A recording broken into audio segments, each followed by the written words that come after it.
l'édito. Et on l'a vu évidemment, les nuages qui s'accumulent, qui s'amoncellent dans le ciel français un peu partout en fait. D'ailleurs, clairement partout. Nicolas, Conseil de défense ce soir 16h.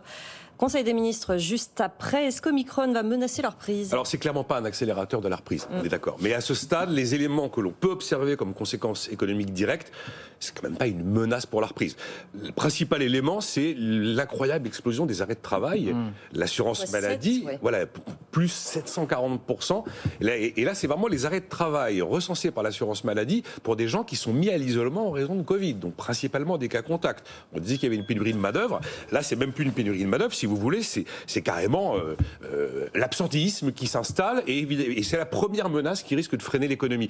Deuxième conséquence hyper concrète, les annulations de vols d'avion. Il n'y a pas de personnel navigant. On a eu des chiffres là de la plateforme de suivi en temps réel des vols qui s'appelle FlightAware qui le dit, il y a eu 7000 vols annulés dans le monde entre vendredi et samedi dernier. Et puis troisième élément très palpable lui aussi, ce sont les restrictions qui se durcissent et qui sont prises pays par pays.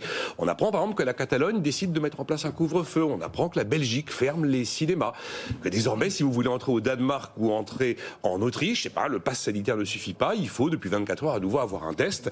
Donc à ce stade-là, on peut pas dire que la reprise est menacée. Tout va dépendre bien sûr de l'ampleur de cette pandémie, de la durée de cette pandémie, et puis des décisions qui vont être prises par le fameux conseil scientifique et le gouvernement en fait. Comment on va trouver le juste équilibre entre la prudence sanitaire et la nécessité quand même de préserver la soutenabilité économique. On lâche du lest sur les critères d'isolation, les timings d'isolation, d'isolement des personnes au cas contact. L'image et les calculs faits par Emmanuel Le Chip ce matin est plutôt le bon pour l'instant. Ça ressemble effectivement à une situation de grande grève. Oui, c'est ça. Alors si on compare avec la grève de 95, on a vu un mois d'un peu de paralysie du pays. C'était 0,1, 0,2 points de croissance en moins. On peut imaginer que l'impact économique pour l'instant c'est plutôt celui-là. Mais après, est-ce que la paralysie va devenir internationale ? On a 110 pays dans lesquels on est identifié Omicron, avec des explosions dans tous ces pays. On voit bien la liste des perdants. On sait bien qu'à nouveau les bars, les hôtels, les restaurants, l'événementiel, le tourisme vont se retrouver dans une situation de quasi-paralysie parce qu'ils n'auront plus de clients. Regardez, on a eu des chiffres d'Air France KLM. 3 milliards 200 millions d'euros perdus sur les 9 premiers mois de l'année. Après 7 milliards 100 millions d'euros perdus en 2020.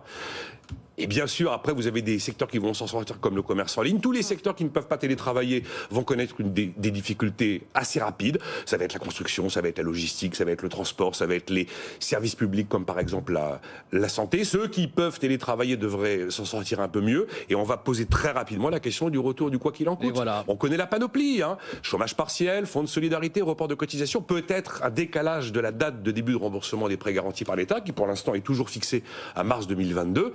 Ça devient assez intenable. Mais oui, mais alors le problème, c'est que le 20 décembre dernier, François Villeroy-de-Galhau pour la Banque de France déclarait dans les colonnes des Échos, nous ne pouvons plus nous permettre de dégrader nos finances publiques. Mais on risque de ne pas avoir le choix et de ressusciter des mesures de soutien. Si on veut se rassurer, peut-être que la bonne nouvelle en cas de ralentissement de l'économie, c'est que la fameuse inflation qui a fait son grand retour va peut-être un peu se calmer.